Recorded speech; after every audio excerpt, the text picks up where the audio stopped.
বিহুৱে পূজাই বাকী মানুহৰ ঘৰত বাচ্চাবিলাকে কাপোৰ কানি পায়, দুখীয়া মানুহেতো কাপোৰ কানি দিব নোৱাৰে। এইবাৰৰ কাৰণে মই সেইকাৰণে আৰু এটা মনত ভাবি থৈছো যে বিহু আৰু পূজা আহিলে অৰুণোদয় বেছিকৈ দিম, যাতে বাচ্চাক কাপোৰ এখনো কিনি দিব পাৰে, যাতে বাচ্চাক কাপোৰ কিনি দিব পাৰে।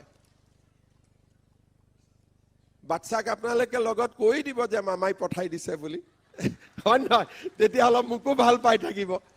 আৰু বাচ্চাই ভাল পালে ভাল, বাচ্চাৰটো ভোট নাই, গতিকে বাচ্চাই ভাল পোৱাটো একেবাৰে পিয়ৰ, ভেজাল নোহোৱা মৰম, হয় নহয়? কাৰণ তেওঁলোকৰ তাৰ ভোটটোৰ লগত কথা নাই।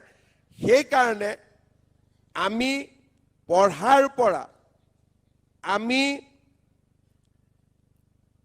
পৰিয়ালটো চলাবলৈ আৰু সবচে ডাঙৰ কাম যে আজিকালি অসমত চাকৰি পাবলৈও 1 টকা ঘোষ দিব নালাগে।